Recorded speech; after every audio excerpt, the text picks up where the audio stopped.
Guys आज के इस वीडियो में मैं आप लोगों को बताऊंगा कि कौन सा ऑपरेटिंग सिस्टम आपको यूज़ करना चाहिए और मैं कौन सा ऑपरेटिंग सिस्टम यूज़ करता हूं, उस ऑपरेटिंग सिस्टम को क्यों यूज़ करता हूं और आप लोगों को अपने एक्सपीरियंस से जो कि सालों में मैंने सीखा वो आपको कुछ मिनटों में बताऊंगा ऑपरेटिंग सिस्टम्स के बारे में। इससे आप लोग अपनी अच्छी परचेज कर पाएंगे, एक बहुत ही माइंडफुल डिसीजन ले पाएंगे। अगर आप लोग एक लैपटॉप, डेस्कटॉप कौन सा आपको लेना है, विंडोज लेना है, लिनक्स लेना है, मैक लेना है, इसको रिलेटेड आप अच्छे डिसीजन ले पाएंगे। तो बिना सस्पेंस के मैं आप लोगों को बता दूं कि जो ऑपरेटिंग सिस्टम मैं यूज़ करता हूँ वो है विंडोज मैं इसलिए यूज करता हूं क्योंकि मुझे विंडोज काफी कंफर्टेबल लगता है। मैं सारे पॉइंट्स बताऊंगा कि मैं बीच में मैक पे आया था और वापस विंडोज पे मैं क्यों चला गया। तो सबसे पहला रीजन मैं आप लोगों को बताना चाहता हूं कि मैंने अपनी लाइफ में बचपन से विंडोज यूज किया। जहां मैं गया मुझे पीसी मिला तो वो विंडोज मिला, चाहे वो इंडिया में हो, इंडिया के बाहर हो, कॉलेज में हो, किसी की दुकान का कंप्यूटर हो, वो मुझे विंडोज ही मिलता है। और ऐसे में मेरे हाथ ऐसे विंडोज पे सेट हो गए कि यार मुझे विंडोज के अलावा कोई लैपटॉप या कंप्यूटर अच्छा ही नहीं लगता है। मुझे वही चाहिए कि भाई टॉप राइट पे मेरा क्रॉस का बटन हो, मिनिमाइज करने का भी टॉप राइट पे हो, ऑटोमेटिकली जो है नीचे मेरा माउस कर्सर चला जाता है क्योंकि आदत पड़ी हुई है उन सब चीजों की। मैं ऑटोमेटिकली जो है विंडोज के इंटरफेस के हिसाब से एक्शंस लेने लग जाता हूं अगर मैं मैक में भी हूं तो। और क्योंकि ये सालों की आदत है शायद ये मिटेगी नहीं इतनी आसानी से, और अगर मैं इसको कोशिश भी करूंगा चेंज करने की तो मेरी प्रोडक्टिविटी ही घटेगी। अब बचपन से क्यों मैंने विंडोज यूज करी, क्योंकि यार देखो मैक जो होता है वो महंगा तो होता है। जो मैक का लैपटॉप, मैं अगर स्पेसिफिकेशंस की बात करूं, पेपर स्पेसिफिकेशंस की, जो आपको 1.5 लाख में मिलेगा मैक का लैपटॉप, शायद विंडोज में आपको 70-80,000 में मिल जाए। तो यार आधे पैसों में आप लोगों को सेम स्पेक्स वाला विंडोज पीसी या विंडोज लैपटॉप मिल जाता है। अब अच्छी चीजें मैक में भी बहुत सारी होती हैं,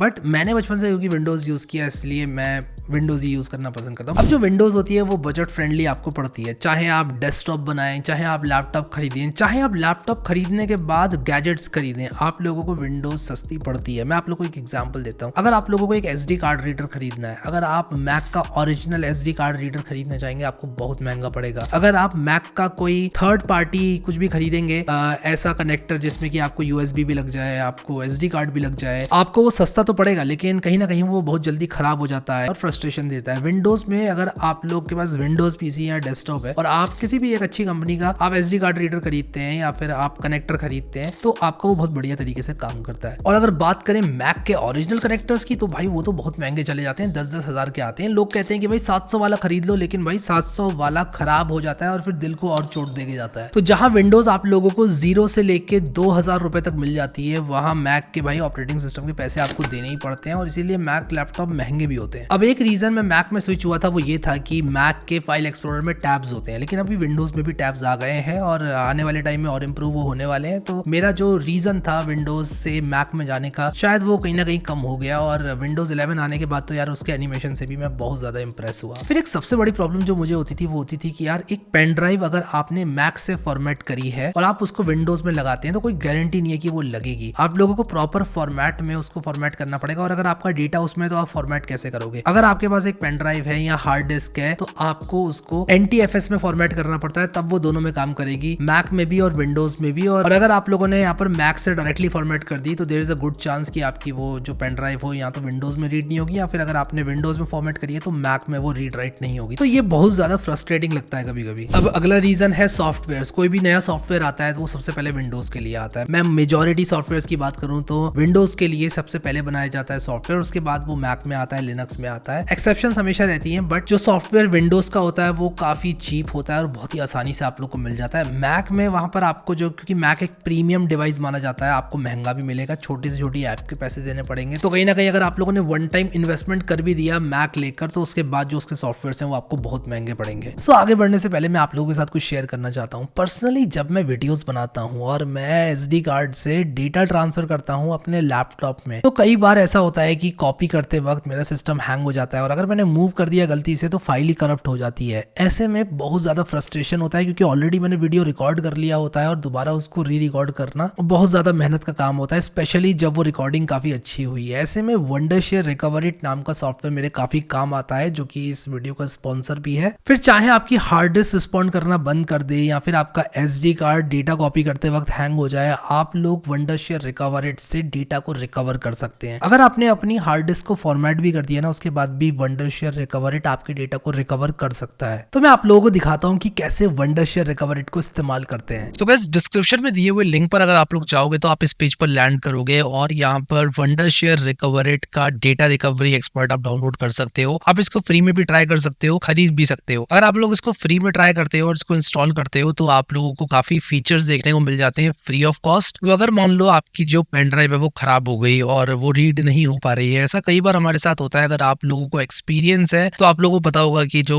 हार्ड डिस्क होती है और जो पेन ड्राइव होती है वो over the period of time खराब हो जाती है। इसी तरह की एक ये पेन ड्राइव मेरे पास भी है जिसको मैं आप लोगों को वंडरशेयर रिकवर इट से रिकवर करके दिखाऊंगा। सॉफ्टवेयर को डाउनलोड करके मैं इसको इंस्टॉल कर लूंगा EXE को। तो आप लोग यहाँ पर देख सकते हो कि ये वंडरशेयर रिकवर इट ने रीड कर दिया। अब मैं ट्राई इनहैंस्ड रिकवरी पर क्लिक करूंगा। अब ये बेसिकली एक SD कार्ड है, इसके अंदर एक SD कार्ड लगा हुआ है जो कि करप्ट हो गया आई गेस, जिसकी वजह से अब ये विंडोज में नॉर्मली रीड नहीं हो रहा है। तो मैं यहाँ पर क्या करूंगा, इनहैंस्ड रिकवरी ट्राई पर क्लिक करूंगा। ये मेरे SD कार्ड को स्कैन कर रहा है और इसके अंदर जो भी डेटा होगा ये मुझे निकाल के दे देगा। कभी कभी ये प्रोसेस बहुत ज्यादा टाइम ले लेती है, लेकिन आप देखो वीडियो फोटो नाम के जो 2 फोल्डर्स थे वो स्कैन करके इसने रिकवर कर लिए। तो अगर आपके पास कोई ऐसी हार्ड ड्राइव पड़ी है जो कि भाई खराब हो गई है और आप लोग नहीं कर सकते उसको अब रीड डायरेक्टली विंडोज में, ये सॉफ्टवेयर आपको करके दे देगा अगर पॉसिबल हुआ डेटा रिकवरी। तो अच्छी बात मुझे इसकी ये लगती है, ये एक एक करके सारे सेक्टर्स को रीड करता है और आपकी जो रिकवरी है डेटा की वो वीडियो, फोटो, म्यूजिक, इस तरह के फोल्डर्स बना के करता है। मेरी पेन ड्राइव में ऐसे फोल्डर्स नहीं थे, लेकिन कुछ भी मुझे इसमें से इंपॉर्टेंट लेना है मैं ले सकता हूँ बाय ब्राउजिंग फाइल वाइज। तो यहाँ पर लिख कर आ रहा है कि भाई इनको रिकवर कर लो, ओके पर क्लिक करेंगे। रिकवर पर मैं जैसे ही क्लिक करूंगा तो ये मुझे लॉगिन करने को बोल रहा है, मैं यहाँ पर लॉगिन कर लूंगा। मान लो मैं ये वाली MP4 रिकवर करना चाहता हूँ, मैं इस पर टिक करूंगा, रिकवर पर क्लिक करूंगा और मैं मान लो इसको डालना चाहता हूँ विंडोज C में, रिकवर पर क्लिक कर दूंगा। तो आप देखो कि ये वाली MP4 मेरी रिकवर करके मुझे दे देगा। वंडरशेयर रिकवर इट के रिसेंट वर्जन में मैक की बहुत अच्छी कंपैटिबिलिटी आई है, सारी नई चिप सपोर्ट हो रही है मैक की। जैसे कि आप देख सकते हो कि ये फाइल मेरी रिकवर हो चुकी है और ये इस फोल्डर के अंदर आ चुकी है और मैं इस फाइल को एक्सेस कर सकता हूँ। वंडरशेयर रिकवर इट V13 का लॉन्च कैंपेन चल रहा है, जिसकी जानकारी के लिए आप डिस्क्रिप्शन में दिए हुए लिंक पर जा सकते हो। यहाँ पर आप $2000 तक के प्राइजेस भी जीत सकते हो। सो वंडरशेयर रिकवर इट एक फ्री टू ट्राई सॉफ्टवेयर है, इसका लिंक मैं आप लोगों को डिस्क्रिप्शन में दे दूंगा, आप लोग जरूर इसको चेकआउट करना। Now let's get back to our video. इसके बाद सबसे बड़ा एक और रीजन था गेमिंग। मैं मैक लैपटॉप में गेमिंग नहीं कर पा रहा था, मैं विंडोज लैपटॉप में अपने काम के साथ साथ गेमिंग में स्विच कर सकता हूँ। अब कुछ लोगों के लिए अच्छी बात होगी और दोनों लैपटॉप्स ओन करना सबके बस की बात होती नहीं है, स्पेशली स्टूडेंट्स के लिए या एंट्री लेवल सॉफ्टवेयर डेवलपर्स के लिए। आप दोनों में से एक ही मशीन खरीदोगे और अगर आप लोगों ने मैक खरीदा और आप एक गेमर हैं तो कहीं ना कहीं गेमिंग को आप जरूर मिस करोगे। फिर इसके बाद सबसे बड़ा पॉइंट कस्टमाइजेशन। अगर आपके पास एक विंडोज का लैपटॉप है, उसमें 500 GB की SSD लगी हुई है, आप उसको कल 1 TB का भी कर सकते हो, आप उसको कल 2 TB का भी कर सकते हो। लेकिन अगर आप लोगों ने एक मैक खरीद लिया और उसमें मान लो 16 GB रैम है तो आप उसको 16 से 32 नहीं कर सकते। तो ये एक बहुत बड़ा पॉइंट है। अगर आपने एक PC बिल्ड किया, आप आज उसमें 8 GB की जो है स्टिक लगाओ, कल आप उसमें एक और 8 GB की लगा दो, फिर एक 8 GB की और लगा दो और दोबारा एक और 8 GB की लगा दो, तो आपके पास जैसे जैसे पैसे आते जाएंगे आप अपने उस डेस्कटॉप में लगाते जाओगे। और लैपटॉप के लिए भी ये बात कहीं ना कहीं लागू होती है, क्योंकि आप SSD खरीद सकते हो, वो बढ़ा सकते हो, एक एक्स्ट्रा M.2 स्लॉट मिल जाता है आजकल लैपटॉप्स में। रैम के स्लॉट्स तो आते ही आते हैं आजकल मोस्ट ऑफ द लैपटॉप्स में, लेकिन मैक में ये सारे ऑप्शंस या तो होते ही नहीं है, लिमिटेड होते हैं बहुत ज्यादा। इतने पैसे देने के बाद भी आप कस्टमाइज नहीं कर सकते। तो कल आपकी अगर स्टोरेज नीड्स बढ़ती हैं, मेमोरी नीड्स बढ़ती हैं, तो आपको एक्सटर्नल स्टोरेज तो आप ले सकते हो, लेकिन शायद आप रैम नहीं बढ़ा पाओगे। फिर इसके बाद एक सबसे अनोइंग चीज ये लगती है कि एंट्री लेवल मैकबुक्स में सिर्फ C टाइप पोर्ट्स आते हैं, लेकिन आपके जो डिवाइसेस होते हैं वो USB पोर्ट वाले होते हैं। और ऐसे में आप कितने कनेक्टर्स खरीदोगे, कब कब कनेक्टर्स लेके घूमोगे। ट्रैवल ये बहुत डिफिकल्ट बना देते हैं। अब ट्रैवल की मैंने बात करी है तो मैं बताना चाहूंगा आपको कि लोग कहते हैं मैकबुक के साथ ट्रैवल करना बहुत इजी है क्योंकि बैग में आ जाता है, लेकिन यहाँ पर मैं एक काउंटर आर्ग्यूमेंट देना चाहता हूँ कि यार मैकबुक के साथ कनेक्टर्स भी रखने पड़ेंगे आपको, और एक नहीं मल्टीपल कनेक्टर्स आप लोगों को रखने पड़ेंगे। कभी कभी मैं जब भी ट्रैवल करता हूँ तो मेरे पास एक कैबिन बैगेज होता है और उसमें मैं अपना Asus का लैपटॉप रख लेता हूँ। मुझे वो ज्यादा कन्वीनियंट लगता है क्योंकि मैं कभी भी उसको निकाल सकता हूँ। बैग में रखने से लैपटॉप, अगर आपने कहीं पे बैग को रखा फ्लोर पे इधर उधर, जो कि ट्रैवल में होता ही है, उसके कॉर्नर्स लग सकते हैं फ्लोर में, चेयर में, कहीं पर भी, तो मुझे वो प्रॉब्लम बिल्कुल भी फेस नहीं करनी पड़ती है। एक मैं अपना कैबिन बैगेज लेके चलता हूँ और उसके अंदर मेरा लैपटॉप होता है। अब बहुत सारे लोग आर्ग्यूमेंट ये देते हैं कि यार मैक में परफॉर्मेंस बहुत अच्छी है, मैक बहुत बढ़िया है। भाई मैकबुक का तो रोला ही अलग है, सिस्टम है सिस्टम।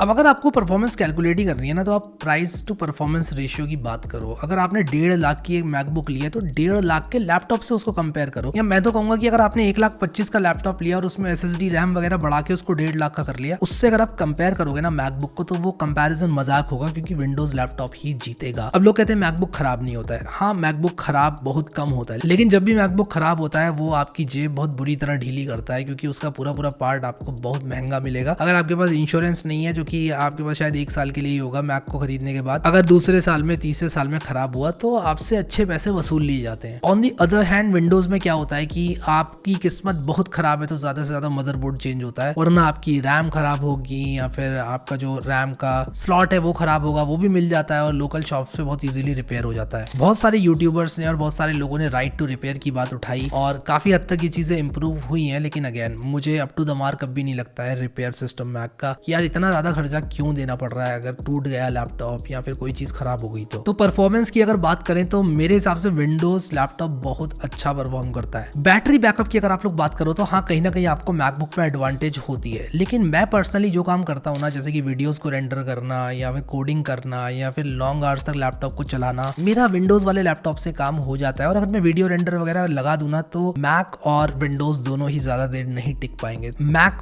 डेफिनेटली जीतता है बैटरी बैकअप के मामले में, बट अगेन आपको बैटरी बैकअप एक लिमिटेड टाइम के लिए मिल सकता है। और आजकल मेरी लाइफ में तो ऐसा कभी भी सिचुएशन नहीं आती है कि यार मेरे पास अगर चार्जर है मेरे लैपटॉप का तो मुझे प्रॉब्लम हो। हाँ, कहीं ना कहीं चार्जर लैपटॉप का हैवी होता है विंडोज वाले comparison to MacBook, but again मेरे हिसाब से जितने भी पॉइंट्स मैंने बोले वो गुड इनफ है कंपनसेट करने के लिए इस चीज को। अब इसके बाद एक और रीजन विंडोज में यूज करता हूँ वो है AI. Microsoft is heavily invested in AI और माइक्रोसॉफ्ट की विंडोज 11 में कोपायलट आ गया है। अगर मैं आपको बताऊं, यूज तो देखो ज्यादा मैं नहीं करता हूं, लेकिन फ्यूचर में मुझे लगता है कि कुछ ना कुछ ऐसा आने वाला है कि आप सिर्फ प्रॉम्प्ट लिखोगे और आपका काम हो जाएगा। ये मेरा ओपिनियन है, हो सकता है मैं प्रूव हो जाऊं गलत, बट ऐसा कहीं ना कहीं लगता है कि एआई रेस में माइक्रोसॉफ्ट जीतेगा, विंडोज आगे रहेगी। और अगर आगे नहीं रहेगी ना तो पीछे भी नहीं रहेगी एप्पल से। मतलब कि अगर हम सस्ता खरीद रहे हैं लैपटॉप और बढ़िया हमारा यूजर इंटरफेस वगैरह भी है, सब कुछ है, तो ऐसा नहीं है कि एआई में एप्पल आगे निकल जाएगा। लेकिन अगेन एप्पल की इनोवेशन बहुत बढ़िया होती है, तो वहां पर तो भाई उनकी तारीफ करनी पड़ेगी और कुछ भी हो सकता है। तो अगर आप लोग मैक खरीदना चाहते हैं तो आपको लेनी चाहिए कि नहीं लेनी चाहिए, ये मैं आपको बता देता हूँ। देखो यार, अगर आपका जो प्राइमरी रीजन है मैक को लेने का वो है यार आप लोगों को थोड़ा बहुत शो ऑफ करना चाहते हो कि भाई मेरे पास मैक है, और अगर आप लोग एप्पल इकोसिस्टम में हो, यानी कि आपके पास आईपैड पहले से है, फिर आपके पास आईफोन पहले से है, तो कहीं ना कहीं कनेक्टिविटी अच्छी है भाई